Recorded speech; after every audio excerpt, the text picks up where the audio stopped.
Assalamualaikum warahmatullahi wabarakatuh. Perkenalkan, nama saya Siti Aminah. Saya akan memaparkan materi saya yang berjudul Tahapan Pengembangan Silabus. Pengertian silabus.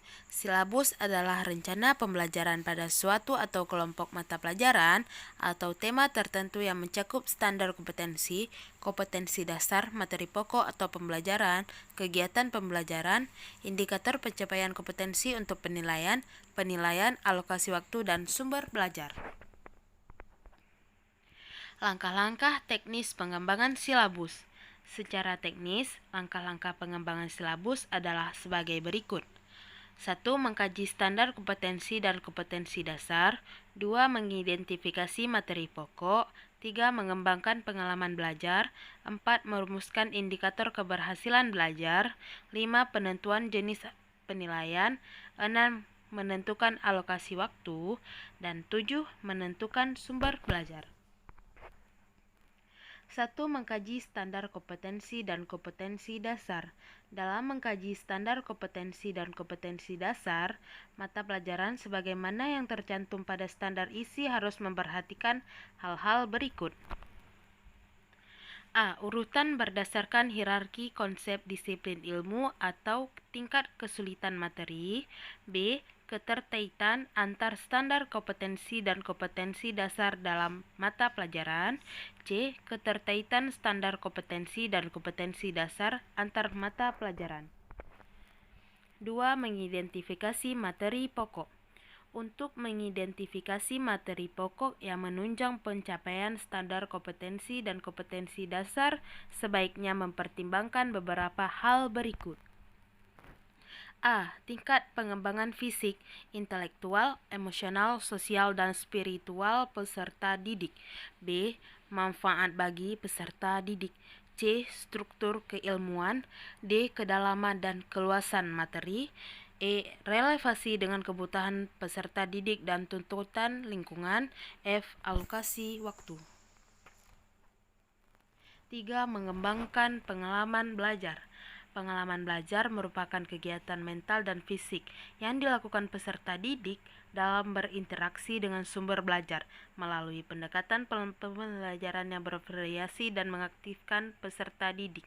Pengalaman belajar memuat kecakapan hidup yang perlu dikuasai peserta didik. 4. Merumuskan indikator keberhasilan belajar.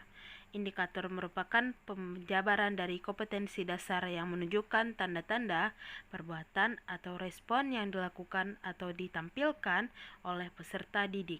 Indikator dikembangkan sesuai dengan karakteristik satuan pendidikan, potensi daerah dan pendidik, dan dirumuskan dalam kata kerja operasional yang terukur dan dapat diobservasi. Selain itu, indikator juga digunakan sebagai dasar untuk menyusun alat penilaian. 5. Penentuan jenis penilaian. Penilaian pencapaian kompetensi dasar peserta didik dilakukan berdasarkan indikator yang dapat dilakukan dengan menggunakan tes dan non-tes dalam bentuk tertulis maupun lisan. Pengamatan kinerja sikap, penilaian hasil kerja berupa proyek atau produk, penggunaan portofolio, dan penilaian diri. 6. Menentukan alokasi waktu.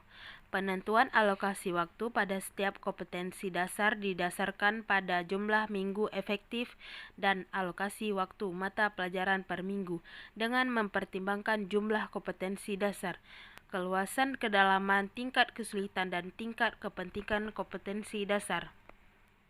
7. Menentukan sumber belajar. Sumber belajar adalah rujukan, objek atau bahan yang digunakan untuk kegiatan pembelajaran seperti media cetak, elektronik, narasumber, serta lingkungan fisik, alam, sosial, dan budaya.